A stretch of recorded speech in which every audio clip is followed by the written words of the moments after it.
ये जो है ना, ये मशीन इससे पहले नापा जाता था, अभी अभी इसका प्रयोग बहुत कम होता है।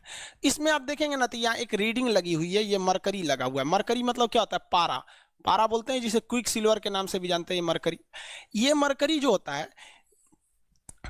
ये बताता है कि कितना पारा चढ़ गया। तो एक पेपर, एक तरह का ये बेल्ट रहता था जिसको ऐसे दबा के चौड़ देता था आपके हाथ में, और एक पाइप इस गोल सा होता था, उससे हवा भर देता था। तो पूरा हवा भर दिया तो टाइट हो जाता था, और वहीं टाइट होने के बाद अब वहाँ प्रेशर लगना चालू होता था। अब हवा भरता था वहाँ पे खूब, तो इसमें क्या होता था? मरकरी आगे बढ़ता था। मरकरी क्या होता था? ऊपर बढ़ता था। कितना प्रेशर लग रहा है, जितना ज्यादा प्रेशर लगेगा उतना ज्यादा ये मरकरी क्या होगा? आगे बढ़ता था। तो वो डॉक्टर देखता रहता था कहाँ मैक्सिमम गया है, कहाँ तक मैक्सिमम गया। मान लीजिए यहां तक चला गया, अब इससे आगे नहीं जा रहा है, डॉक्टर और प्रेशर मार रहा है लेकिन इससे आगे नहीं जा रहा है, तो वो इधर वाला रीडिंग को नोट कर लेगा। मतलब वो दिमाग में बैठा लेगा कि कहां पर जाके ये मैक्सिमम रुका हुआ है। तो मान लीजिए 140 पे जाके रुका है, तो दिमाग में बैठा लिया कि इसका जो सिस्टोलिक है, यानी जाने वाला प्रेशर है, वो 140 है। अब उसको आने वाला भी चाहिए, तो इसमें जो हवा भरने वाला इसे गोला ले रहता है, तो उसको खोलेगा, आवाज करेगा, धीरे धीरे खोलेगा। तो जैसे धीरे धीरे खोलेगा तो ये मरकरी जो है वापस आने लगेगा। ये मरकरी क्या होने लगेगा? पारा वापस आने लगेगा। लेकिन इसमें वो कान लगा के देखिएगा, ये आला लगा के हाथों पे एक बात सुनते रहता है।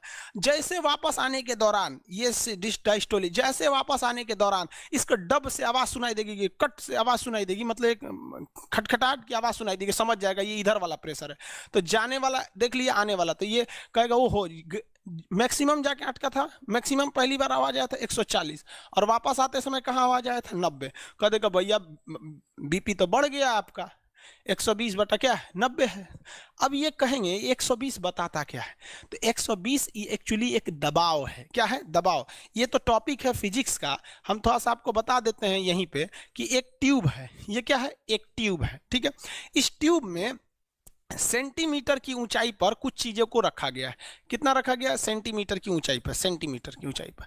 तो ये पारा का है, एमएम है, पारा का एमएम में। एमएम जो होता है मिलीमीटर, सेंटीमीटर, किसी चीज में रख सकते हैं, मिलीमीटर में रख लेते हैं, मिलीमीटर में रख देते हैं। सेंटीमीटर में और बड़ा होगा, मीटर में और बड़ा होगा। तो स्केल होता है, आपके पास स्केल नहीं रहते हैं सब वहाँ पे। तो ये बताता है, फिजिक्स में इसको डिटेल से बताएंगे आपको, एक्चुअली बायो की, कि 120 mm अगर आप पारा भर देते हैं, कितना mm? 120 mm अगर आप पारा भर देते हैं, तो इस पारा को यहाँ 120 लिख देते हैं। 120 mm जब आप पारा भर देते हैं, तो एक काम कीजिए, पाइप में 120 mm पारा भर दीजिए, और नीचे से इसका पेंदी को इसे फोड़ दीजिए, नीचे से पेंदी फोड़ दीजिए, तो सब पारा गिर जाएगा। प्रैक्टिकली समझिएगा क्या होता है 120 का मतलब। तो कह रहा है गिरने मत दीजिए, वहां उंगली लगाइए। तो किसी पाइप में पारा भरा हुआ है, 120 mm पारा भरा हुआ, नीचे का पेंदी फोड़ देंगे तो निकलने का प्रयास करेगा, हम यहाँ उंगली लगा लिए। आप बताइए उंगली पर प्रेशर महसूस होगा कि नहीं होगा? हमको जेन्युइन बात है कि उंगली पर प्रेशर महसूस होगा। यही प्रेशरवा कहलाता है 120। यानी 120 mm ऊंचाई का पारा कितना प्रेशर लगा रहा है, वही उतना ही प्रेशर हमारा क्या लगाते रहता है? ब्लड लगा रहा होता है। तो ये प्रेशर जो चैप्टर है वो फिजिक्स का है, वहां हम आपको डिटेल से बताएंगे 5 टाइप का प्रेशर होता है। ठोस का प्रेशर अलग होता है, गैस का अलग होता है, द्रव का अलग होता है, बुलबुले का अलग होता है, बलून का अलग होता है। यहाँ उस चैप्टर में आदमी कितना डिस्कस करेगा? फिजिक्स आखिर आप लोग को पढ़ना ही